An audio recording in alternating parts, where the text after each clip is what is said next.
Hello friends, എല്ലാവർക്കും ചെമ്പരൽപ്പൂവിൻ്റെ പുതിയൊരു promo വീഡിയോയിലേക്ക് സ്വാഗതം. പ്രൊമോയുടെ തുടക്കത്തിൽ തന്നെ കാണിക്കുന്നത് നമ്മുടെ സുധി നേരെ വീട്ടിലേക്ക് വന്നതിന് ശേഷം അവിടെയുള്ള സോഫയുടെ അടിയിലേക്ക് കയറി ഒളിച്ചിരിക്കുകയാണ്. കാരണം തനിക്ക് 5 ലക്ഷം രൂപയുടെ നഷ്ടമുണ്ടായി എന്നുള്ള വിവരം വീട്ടിൽ ആരെങ്കിലും അറിഞ്ഞാൽ, അതും സച്ചി അറിഞ്ഞു കഴിഞ്ഞാൽ വലിയ പ്രശ്നമുണ്ടാകുമെന്ന് അറിയാതുകൊണ്ട് തന്നെ ആരും അറിയാതെ സോഫയുടെ അടിയിലേക്കായിട്ട് ഒളിച്ചിരിക്കുകയാണ്. ഈ ഒരു സമയത്താണ് ചന്ദ്ര അതിലെ വരുന്ന. വേഗം തന്നെ ചന്ദ്രയുടെ കാലുകളിലേക്കായിട്ട് സുധി കയറി പിടിക്കുകയും ചന്ദ്ര വേഗം തന്നെ പേടിച്ചു പോവുകയും ചെയ്യുന്നുണ്ട് കേട്ടോ. പെട്ടെന്ന് തന്നെ സോഫയുടെ അടിയിൽ നിന്ന് വന്നതിന് ശേഷം തനിക്കുണ്ടായ നഷ്ടത്തെക്കുറിച്ച് എല്ലാം തന്നെ ചന്ദ്രയോട് വിശദമായി പറയുന്ന സമയത്ത് ചന്ദ്ര നല്ല തല്ല് തന്നെ ശ്രദ്ധിക്കട്ടായിട്ട് വെച്ച് കൊടുക്കുന്നുണ്ട്. മാത്രമല്ല, നീ എന്താടാ ഇതുപോലെ, നിനക്ക് യാതൊന്നും തന്നെ ചെയ്യാനുള്ള ശേഷിയില്ല, നിനക്ക് ഏത് സമയത്തും ഇതുപോലുള്ള കാര്യങ്ങളാണ് സംഭവിക്കുന്നത്, നീ പഠിച്ച എന്തിനാണെന്നൊക്കെ ചോദിച്ചുകൊണ്ട് സുധിനെ ഒരുപാട് വഴക്ക് പറയുന്നുണ്ട്.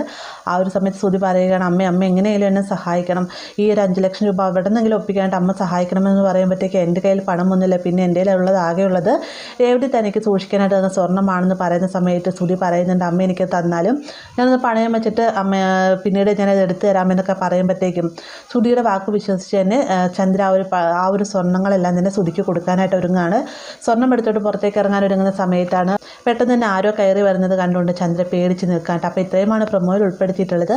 വീഡിയോ ഇഷ്ടമായെങ്കിൽ ലൈക്ക് ചെയ്യാനും കൂടെ ചാനൽ സബ്സ്ക്രൈബ് ചെയ്യാനും മറക്കരുത്.